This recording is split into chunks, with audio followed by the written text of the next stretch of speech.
I think he needs more praise. I think the people criticising Gareth Southgate need to stop, really. And like you said, 3 back-to-back quarterfinals. We've got to a semi-final, a final, and now a quarterfinal. And we could go on, who knows. And people still question Gareth Southgate. What he's brought to the nation, the unity of the squad. You know, you can't... And I'm the same, you're the same. We'll talk about Jordan Henderson in particular.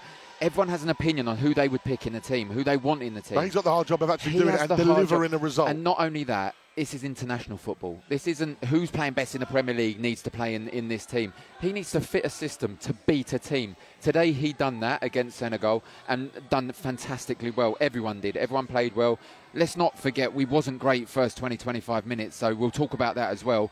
But then next game he has to pick a system and a team, maybe a different set of players, to beat a France team. This is international football, and now we're at the knockout stages.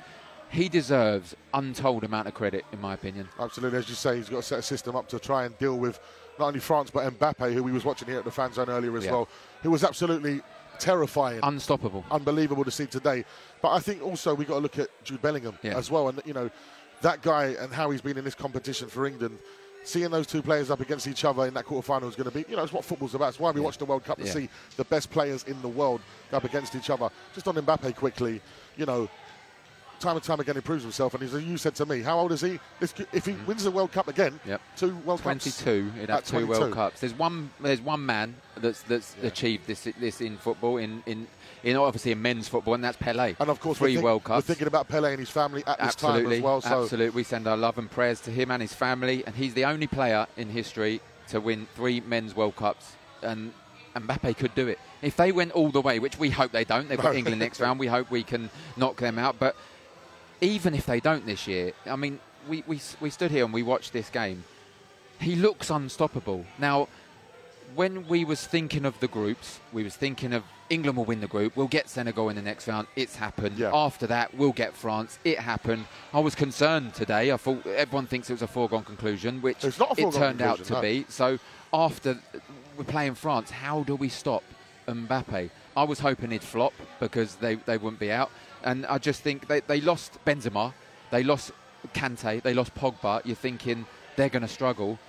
They done it last time with Giroud, if we remember, and he's been fantastic as well. Well, again, I wanted to mention Giroud because, again, you know, another goal for him.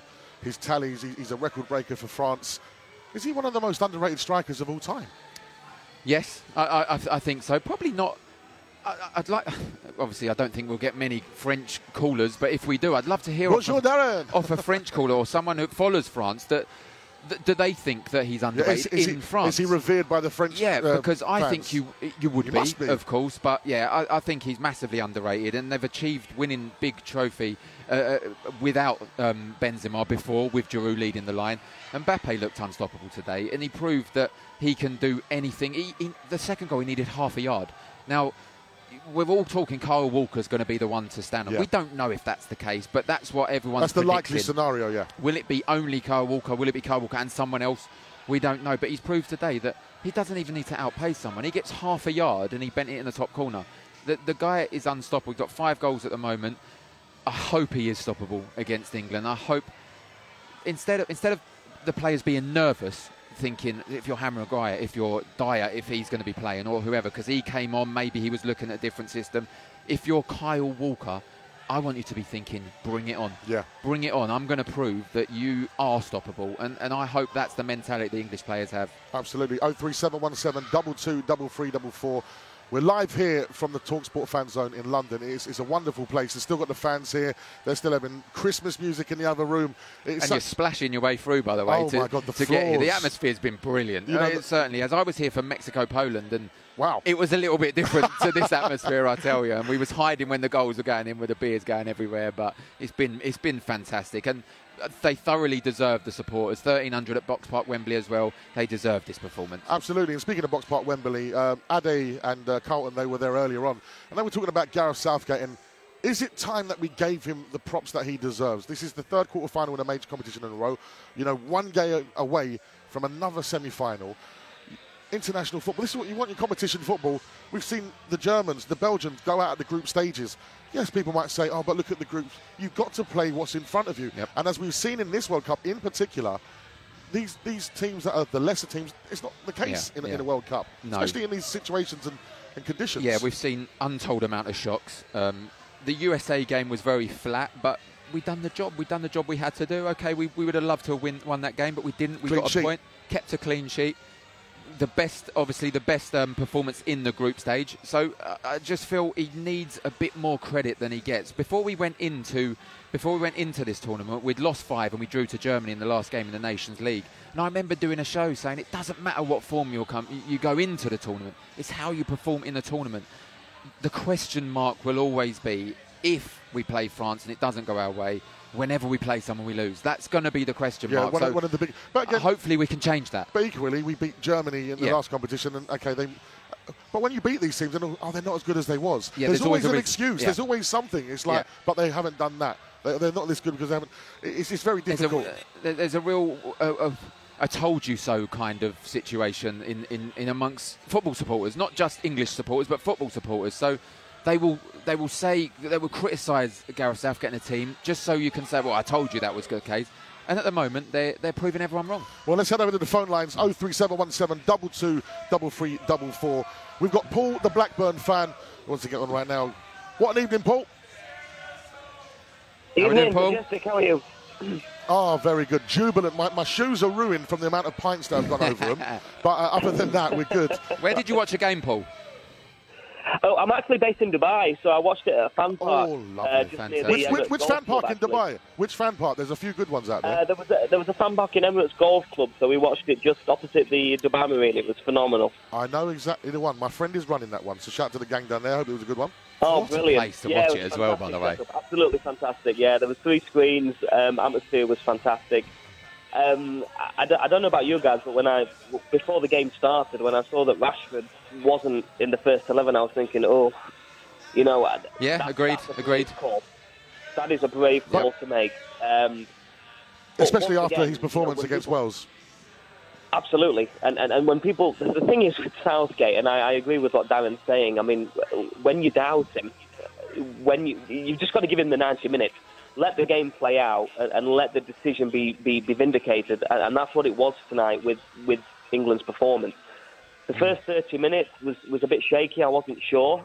But I will tell you guys this. If the centre-backs give the ball away against France like they did in the first 30 minutes, I think we gave the ball away about 3 or 4 times. I think twice from Maguire, once from Stones. If we do that against France, we are in big, big trouble. And we won't get away with that. And it was a sloppy start to the game, wasn't it, Paul? Yeah, absolutely. I mean, that's the only criticism, Paul, isn't it? The first 25, 30 minutes. 100%. And I was expecting a little bit more from Senegal. I thought they played very, very deep. I thought their tactics were quite defensive. They put I was surprised at that. I was surprised too. The pressing was decent in the first half, but honestly, my biggest concern and my biggest frustration, we came in 2-0 up at half-time, but I was still saying to my friends, if the centre-backs give the ball away like they do to Mbappé, to Giroud against France, we are in huge trouble. And that's why the most fascinating thing about the end of this game is, will we play 3 at the back against France? Yeah, that is the one. I was just going to ask you. I was just going to say that, Paul. Do you think there will be 4? Because we know he brought Dyer on at the end. Do you think he's looking at different options to maybe go as a 3 at the back? Do you know what? I think if you play Kyle Walker on the right-hand side of a 3, with Maguire in the middle, Stones on the left, Shaw on the left wing back, and Trippier on the right, I think that's how he's going to do it, because you've got to counter Mbappé. Well, if you stop Mbappé, for me, you stop France.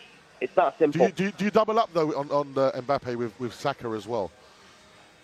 Oh, I think you could, but I don't think Saka's defensively minded. I don't think you want to give him that instruction.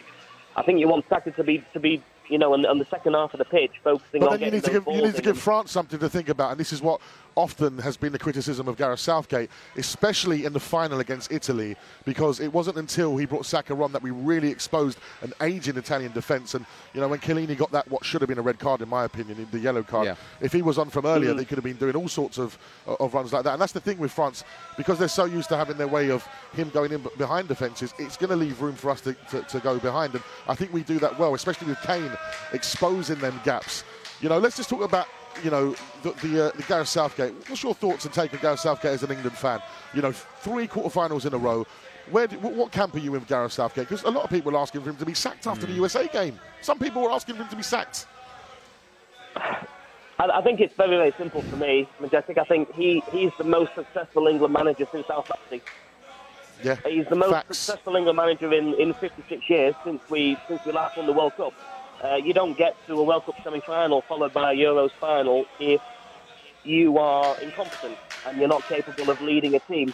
I think a lot has been made about how we've had easy draws. I think a lot has been made about how he's tactically inept.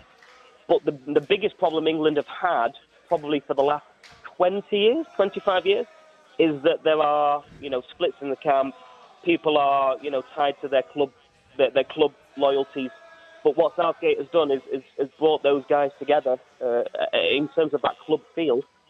Yes, he might have tactical ineptitude, whereby we lost against Croatia, we lost against Italy when we shouldn't have done.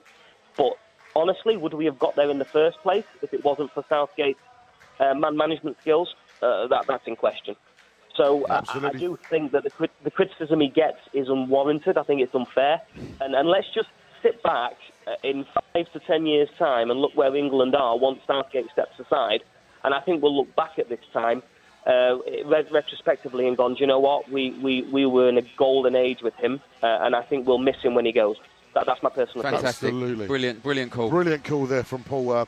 Absolutely. The thing with hindsight and memories is often, you know, they're always good memories. You think of the Euro 96 game against Holland and against Scotland, and we come up short there. So once you've had a bit of time to digest it, even with Glenn Hoddle as a manager, you look back at him and think, well, I played some great football under Glenn, and it's a shame, obviously, what happened. With Gareth Southgate, I think he might be revered even more favourably in the years to come, because at the end of the day, you know, we're a similar generation, Darren. You know, like, I missed out on World Cup '94. We weren't there. You know, I was my half Irish side was supporting Ireland that time. So it's like Gareth Southgate. Look, listen to the guys here at the fan zone. Look, this is Sunday night. It's December. They're still going. These are the moments we live for. They've had a good night as England fans. Some of them might have work tomorrow. Probably not. They might not even have a job by the end of tonight. Let's head over to the phone lines once again. 03717 223344. We got George, the Portsmouth fan. How are we doing, George? Georgie. Hello. How are we, George? I was just calling up about the... Can you hear me? We can indeed, sir. Yeah, I was just calling up about the game, and I thought I had my criticisms of Henderson being in the lineup. I thought he actually played amazingly. I thought his legs were kind of gone a bit. I thought it was reasonably fast. I thought Jude kind of led the midfield a little bit, and I think after today's performance, we have to let Foden start. Yeah, 2 holding midfielders as well. Obviously got a lot of criticism. No one really wants that. You want to go all-out attack. But it showed today that it does work in certain situations. Would you want to see a similar kind of lineup against France? Yeah, well, I mean, I've not heard anyone else say this, but I think actually we should go back 4 against France. I think and take it to them. I think France's midfield looks like their weakest area. And I think... whether Jude, Rabiot's pretty decent, George. Yeah, he's done all right for France recently. Well, but it's Pogba and Kante in the 2018 World Cup. They were the standout players. Absolutely. And Benzema being injured. I just think if we want to get a result from that, we're going to have to take advantage of their midfield. And I think Saka and Walker on the right, Walker's pace and Saka's track back load. I think we could try and contain Mbappé a little bit. Yep. George, let me a quick question before you go. One question. Is it coming home for Christmas? Oh, I hope so. Come on, George. We need more than that. You sound like us, Darren. Spurs fans and England fans together. It's the same story for us, so it's pain all the way. 03717 223344. come on, have your say. If you are critical of Gareth Southgate, still, after the fact he's reached his third quarter final in a row, come and apologise. Yep. It's your chance to say, sorry, I got it wrong. You wear a waistcoat, you're pretty boring. Admit it. But Admit you're good you were wrong. at what you do. Just come and admit that you're wrong. He might not be the rock and roll guy of football. He might not have the swag of Pep Guardiola. He hasn't got the waistcoat on this tournament. He's not got the waistcoat. He's got the sponsorship now. Yeah, exactly. He's gone up in the world. Admit you were wrong. 03717 223344. You listen to the Sports Bar Weekender here on talkSPORT.